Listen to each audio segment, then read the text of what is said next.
Chapter 35. Zero's face looked like a jack-o'-lantern that had been left out too many days past Halloween, half rotten with the sunken eyes and a drooping smile. "Is that water?" he asked. His voice was weak and raspy. His lips were so pale that they were almost white, and his tongue seemed to flop around uselessly in his mouth as he spoke, as if it kept getting in the way.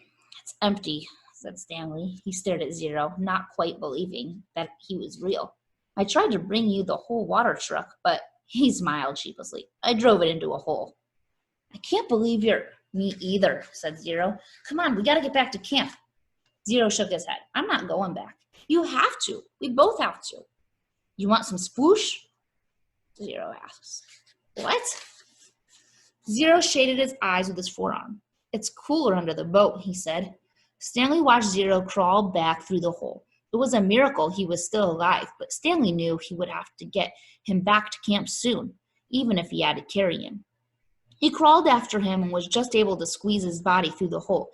He never would have fit when he first came to Camp Green Lake. He lost a lot of weight. As he pulled himself through, his legs struck something sharp and hard. It was a shovel. For a second, Stanley wondered how it got there, but then remembered that Zero had taken it with him after striking Mr. Pendenski. It was cooler under the boat, which was half buried in the dirt. There were enough cracks and holes in the bottom of the boat, now the roof, to provide light and ventilation.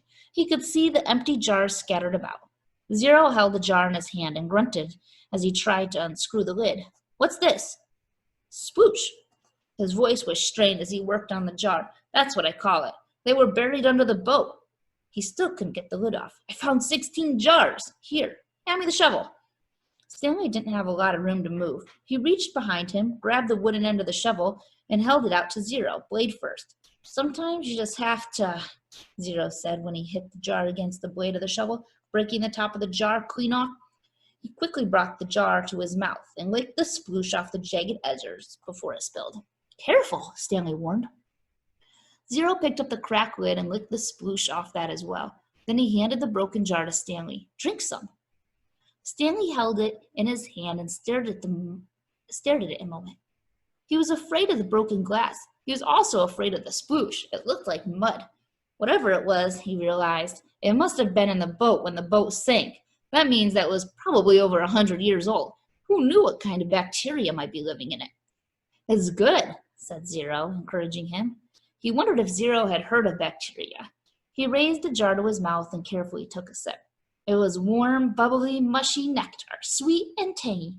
It felt like heaven as it flowed over his dry mouth and down his parched throat. He thought it might have been some kind of fruit at some time, perhaps peaches. Zero smiled at him. "I told you it was good."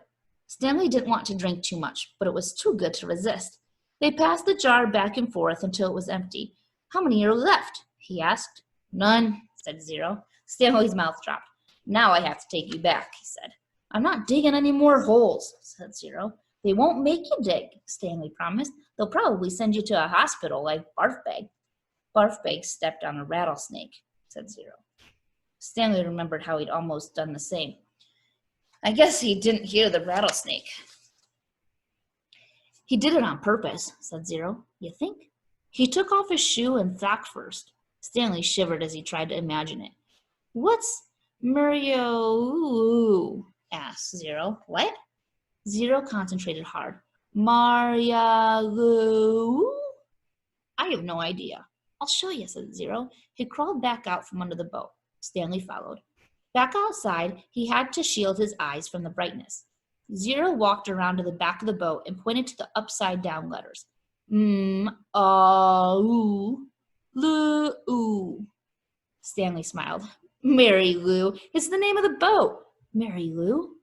Zero repeated, studying the letters. "I thought Y made the U sound." "It does," says Stanley, but not when it's at the end of a word. Sometimes Y is a vowel, and sometimes it's a consonant. Zero suddenly groaned. He grabbed his stomach and bent over. "Are you all right?" Zero dropped to the ground. He lay on his side. With his knees pulled up to his chest, he continued to groan.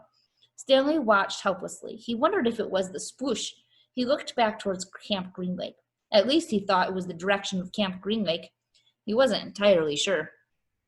Zero stopped moaning and his body slowly unbent. I'm taking you back, said Stanley. Zero managed to sit up.